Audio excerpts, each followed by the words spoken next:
car? Yes, of course. What is this? This is my driver's, sir. It's not mine. I don't smoke pot. I smoke cigarettes. Who cares? It's your car. You are driving. Sir, I picked You up a should be passenger. careful. I'm dropping her. I'm dropping You her should off. be I careful. did not check the back door, sir. You should You be can check the careful. other things, and you can see there's nothing else. Don't you think that you are driving car and you So are the you're making. responsible person?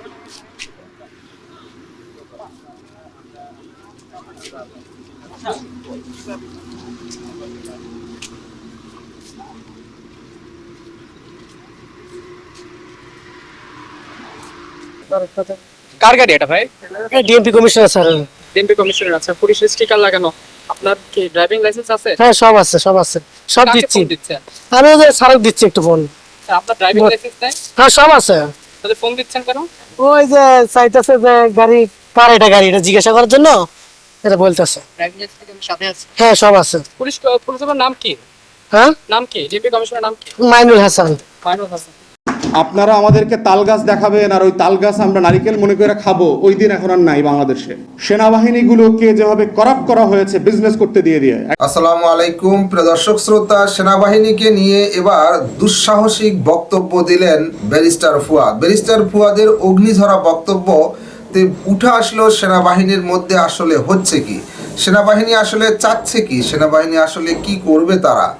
বাংলাদেশে আওয়ামী লীগ সরকারকে বিতাড়িত করার জন্য, বাংলাদেশ থেকে পালিয়ে দেওয়ার জন্য বা বাংলাদেশ থেকে এই ফ্যাসিস্ট সরকারকে পতনের জন্য সেনাবাহিনী শেষ সময়ে এসে গুরুত্বপূর্ণ ভূমিকা পালন করেছে, সেনাপ্রধান মুখ্য ভূমিকা পালন করেছে। অনেকে মনে করে থাকেন সেনাবাহিনী ভালো কিছু করেননি, শেখ হাসিনা দেশে থাকতো একে আমরা খতম করে দিতাম, কিন্তু সেটি হয়তো বা হয়নি। সেনাবাহিনীকে নিয়ে এবং সেনাবাহিনীর ভেতরের মূল ঘটনা এবার ব্যারিস্টার ফুয়াদ ব্যাখ্যা করেছেন। চলুন ভিডিওতে বিস্তারিত দেখে আসি। You move the camera. After the journalist, you don't even have the authority to talk to me, right? What I'm Of course, asking this is, my- is it your car? You're getting my. Of course, it's my car. Is it your car? Yes, of course. What is this? This is my driver's, sir. It's not mine. I don't smoke pot. I smoke cigarettes. Who cares? It's your car. You are driving. Sir, I picked You up a should be passenger. careful. I'm dropping her. I'm dropping should her be off. I careful. did not check the back door, sir. You should You be can check the careful. other things, and you can see there's nothing else. Don't you think that you are driving car and you So are the responsible person? you're putting a camera on my face, and They, you're they like, can just. they can do. But record what everything, it's because- like I don't know how much is this even worth. How Sorry? much pot is this? Alright. Sorry? Not even like $1,000, I guess. That doesn't mean. Why do you have weed in your car? Sir, I really, if I would have known that I had weed in my car, why would I take my car So out for please Uber? cooperate. Of course, sir, I will. Traffic sergeant কোথায়?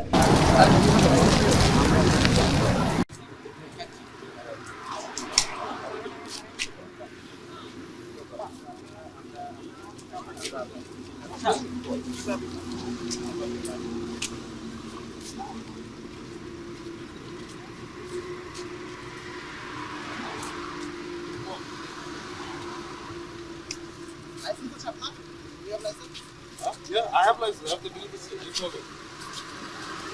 License না, delivery. I'm a delivery slipper. এখন হলো বর্তমানে delivery slipper. Carry color slipper, বুঝলে?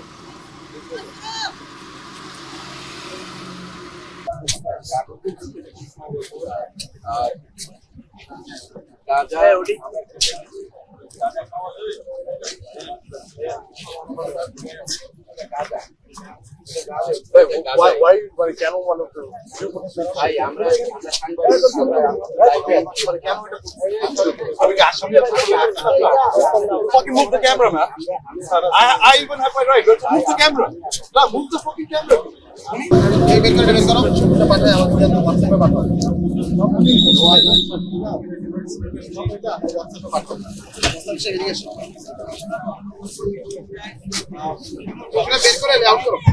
বাড়ির থেকে আবার delivery system থেকে পাঠাও।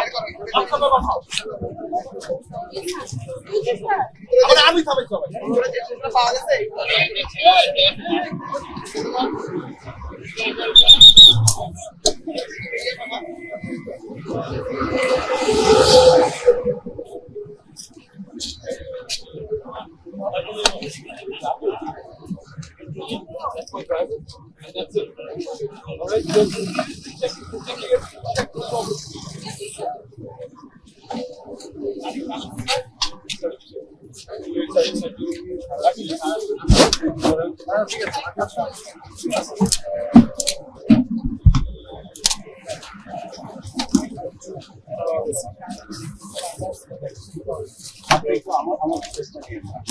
Not any properties.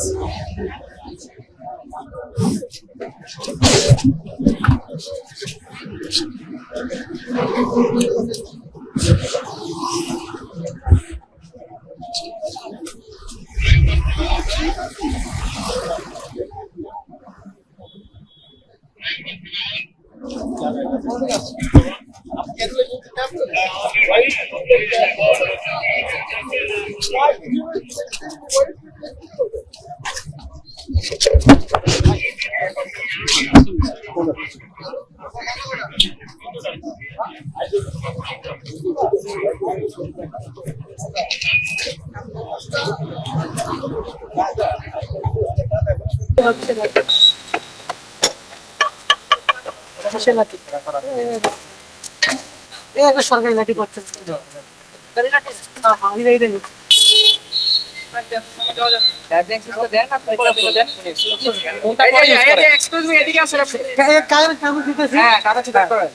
কাগজটা বের কর। আর সামনের এসপি স্যারও ব্যবহার করে তো কার গাড়ি এটা ভাই? DMP commissioner sir. DMP commissioner. আচ্ছা, পুলিশের স্টিকার লাগানো। আপনার কি ড্রাইভিং লাইসেন্স আছে? হ্যাঁ সব আছে সব আছে, সব কাকে দিচ্ছি। ফোন দিচ্ছেন? আমি ওই যে স্যারক দিচ্ছি একটু ফোন। আপনার ড্রাইভিং লাইসেন্স নাই? হ্যাঁ সব আছে। তাহলে ফোন দিচ্ছেন কেন? ওই যে চাইতেছে যে গাড়ি কার এটা গাড়ি এটা জিজ্ঞাসা করার জন্য এটা বলতেছে। ড্রাইভিং লাইসেন্স সাথে আছে? হ্যাঁ সব আছে। পুলিশের নাম কি? হ্যাঁ নাম কি? ডিএমপি কমিশনার নাম কি? মাইনুল হাসান, মাইনুল হাসান। কোন জায়গায় বসছেন? DMP commissioner. উনি কি এখানে এই গাড়িতে উনি যাতায়াত করেন? না না আপনার কাগজপত্রগুলো একটু কাইন্ডলি দেখান। আপনার কাগজপত্রগুলো, পেপারস গুলো সার্জেন্ট আছে, ওনাকে দেখান। নাম বলো। গাড়িতে যারা আছে তোমার ড্রাইভিং লাইসেন্স কই? আচ্ছা আচ্ছা দিচ্ছি সব দিচ্ছে গাড়ি কাগজটা।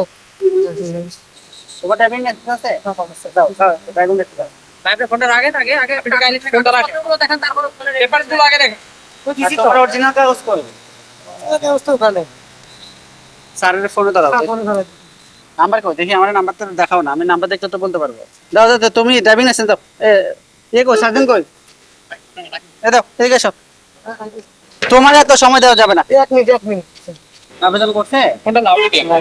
নবায়নের জন্য আবেদন করছেন? হ্যাঁ লাউডে সহ লাগবে না ভাই। লাউডে দেন। আসলে স্যার নবায়নের জন্য আবেদন। স্যার ওই যে গাড়ি আটকেছে স্যার ইয়ে সাইডে স্যার বডি গার্ড। আসসালামু আলাইকুম। কে বলছেন? আচ্ছা, কোন কমিশনার স্যার? স্যার নাম কি? আচ্ছা আচ্ছা, এই যে যিনি আপনার ফোনটা ধরেছিলেন উনি কে? স্যারের ড্রাইভার? স্যারের ড্রাইভার? ওর নাম কি? যে ড্রাইভ করতেছে ওর নাম কি? বাড়ি কোথায় ওর? স্যারের নাম্বারটা একটু বলেন তো।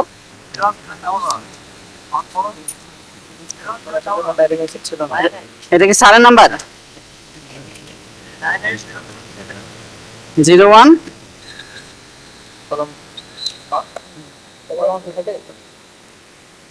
বলেন তো নাম্বারটা।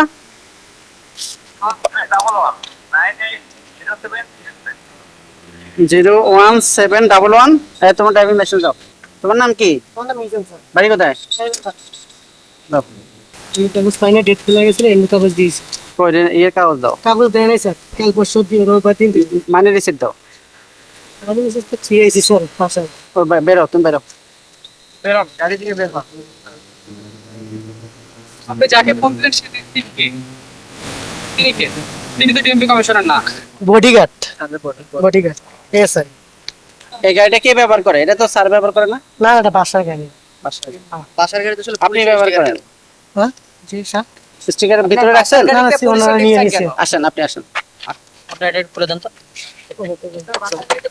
আপনারা আমাদেরকে তাল গাছ দেখাবেন আর ওই তাল গাছ আমরা নারিকেল মনে করে খাবো, ওই দিন এখন আর নাই বাংলাদেশে। সেনাবাহিনীগুলোকে যেভাবে করাপ্ট করা হয়েছে বিজনেস করতে দিয়ে একটা বণিক সমিতি তৈরি করেছে। মনে হয় যে একটা প্যারালাল এফবিসিসিআই আছে এখানে আর্মড ফোর্সের ভিতরে। দুধের ব্যবসা করে, গরুর ব্যবসা করে, ছাগলের ব্যবসা করে, চরের ব্যবসা করে, চরের ভিতরে ধান পাট লাগায়। This is not the business of the armed forces. Come on, this is not the business a country has set up for the sovereign forces. এগুলোর জন্য তো ফোর্স তৈরি করা হয় না। ব্যবসা করতে চাইলে উর্দি খুইলা আইসা আমাদের মতো লুঙ্গি গামছা পয়রা ব্যবসা করেন, মোস্ট ওয়েলকাম, কোনো সমস্যা নাই। কিন্তু উর্দি পয়রা দেশের সভরেন্টি রক্ষা করতে পারবেন না, কিন্তু ব্যবসা করবেন, হইতে পারে না। সো সিদ্ধান্ত নিয়ে এই একটা নতুন রিভিউ করা দরকার, কিভাবে এই বিজনেসগুলোকে সিভিলিয়ান ট্রান্সফরমেশন করা হবে। মিলিটারি কোনো বিজনেস করতে পারবে না, কোনো আর্ম ফোর্সেস, কারো কোনো ব্যাংক থাকবে না, আনসার হোক, পুলিশ হোক, কারো কোনো ফোর্সের কোনো প্রতিষ্ঠান থাকতে পারবে না। রাষ্ট্র ব্যবসা করবে, সিভিলিয়ানরা ব্যবসা করবে, যার জীবন দেওয়ার জন্য যার চাকরি, সে ওইটার জন্যই শুধু কাজ করবে। This is the highest professionalism expected out of the forces. So আমরা ইন্টারিম অ্যাডমিনিস্ট্রেশনকে বলছি, যে রিফর্মগুলো করা দরকার, এজেন্সিগুলো সিরিয়াস রিভিউ করা দরকার। আমাদের ডিজিএফআই, এনএসআই যা কাজ করেছে, তাদের অফিসাররা যা করেছে, তাদের এখতিয়ার ছিল কিনা। আমি যতটুকু জেনেছি যে ডিজিএফআই নাকি এখন পর্যন্ত কোনো ওয়ার্কিং প্রোটোকল নাই। আসলে আপনি একটা ফোর্স মনস্টার বানায় দিচ্ছেন, তার কোনো প্রোটোকল নাই, তার অডিট হচ্ছে না, তার কাজের রিভিউ হচ্ছে না। এই রাষ্ট্র কিভাবে চলবে? রাষ্ট্র কিভাবে অ্যাকাউন্টেবল হবে? এই রাষ্ট্র কিভাবে রিপাবলিক হবে? এই রিপাবলিকের জন্মদাতা তো আপনারা ছিলেন, আপনারাই তো সেক্টরে যুদ্ধ করে এই দেশকে স্বাধীন বানিয়েছেন। তাহলে স্বাধীন বানানোর পর তাকে আবার দৈত্য বানানোর কাজ আপনারা কেন করছেন? তাহলে রিপাবলিক ক্যারেক্টার বানানোর পারপাসই হচ্ছে যে রাষ্ট্রকে, প্রতিষ্ঠানকে অ্যাকাউন্টেবল করতে হবে। তাহলে 16 বছরে ডিজিএফআই এবং এনএসআই যা করছে তার প্রত্যেকটা কাজের হিস্সা দিতে হবে জনগণকে। কারণ আমরা যারা রাজনৈতিক কর্মী ছিলাম, আমরা জানি তারা কি করেছে। শুধু আর্ম ফোর্সেসের অফিসারদের উপর তারা জুলুম করে নাই, তারা গণহত্যার অ্যাক্টিভ ফোর্স ছিল বাংলাদেশে গত 16 বছর। হেন কোনো অন্যায় নাই যা আমরা আর্ম ফোর্সেস করে নাই। বলবেন আমাদেরকে উপর থেকে বলছে, উপর থেকে বললেই কি আপনাকে করতে হবে? কনসিয়েন্সাস অবজেকশনের জায়গা ছিল না আপনাদের অফিসারদের? প্রমোশনের জন্য, প্লট ফ্ল্যাটের জন্য রাতের নির্বাচন করে দিয়েছেন এই সকল অফিসাররা। পুলিশ আর সেনাবাহিনী মিলে রাতের ভোটে নির্বাচন করে গাড়ি বাড়ি লক্ষ লক্ষ টাকা, 50 লাখ টাকার চেক, 35 লাখ টাকার চেক পাইছেন। এইভাবে ম্যাটেরিয়ালিজম দিয়ে আমার আর্ম ফোর্সেসকে করাপ্ট করে ফেলছে। রুটি খাওয়া বন্ধ করে দিয়ে ভাত খাওয়া দিচ্ছে, এখন দৌড়াইতে পারেন অফিসাররা। অলমোস্ট সব সার্ভিং অফিসার দেখে বিশাল বিশাল পেট। এত মোটা মোটা অফিসার দিয়ে আপনি যুদ্ধ করবেন কিভাবে? ঘুম থেকে উঠে হাটে নাদুস টুদুস করে মনে হয় যে ক্যাটওয়াক করতেছে। একটা ফিজিক্যালি আনফিট করে দিয়েছে, মেন্টালি আনফিট করেছে, ডিগনিটি কেড়ে নিয়ে গেছে, ম্যাটেরিয়ালিস্টিক বানিয়ে দিয়েছে। These are not the exact signs of A military who can save the country and the nation. কখনো পারবে না। এটা একটা স্যাক্রিফাইসিং ফোর্স হইতে হবে। জীবন দিতে পারে কারা? পুঁজিবাদী লোকরা, বস্তুবাদী লোকরা জীবন দিতে পারে না, এটা হয় না। পুঁজিবাদীরা খালি এনজয় করে, লাইফ এনজয় করে। তো আমার আর্ম ফোর্সেসগুলোকে পুঁজিবাদী বানায় দিছে, বুনিয়াদ বানায় দিছে। সো আমি বিশ্বাস করি যে একটা টোটাল হোলসেল রিফর্ম হওয়া দরকার। এই রিফর্মের মধ্য দিয়ে যে সেকেন্ড রিপাবলিকের আকাঙ্ক্ষা তৈরি হয়েছে, সেই আকাঙ্ক্ষাকে কিভাবে করব একটা অ্যাকাউন্টেবিলিটির মধ্য দিয়ে, ইনসাফের ভিত্তিতে, গ্র্যাজুয়াল প্রসেসে, যেন আমার কোনো জিনিস কম্প্রোমাইজ না হয়, আমার চেঞ্জগুলো যেন অ্যাব্রাপ্ট না হয়, সেটাকে মাথায় নিয়েই আমাকে এই পরিবর্তনগুলো আন্ডারটেক করতে হবে। আয়োজকদের এই লড়াইয়ের সাথে আমি আছি, আমার আর্ম ফোর্সেস মজলুম ভাই বোনদের সাথে আছি। আমরা আপনাদের পাশে থাকবো, লড়াই করব, কথা বলবো, প্রতিবাদ করব ইনশাআল্লাহ।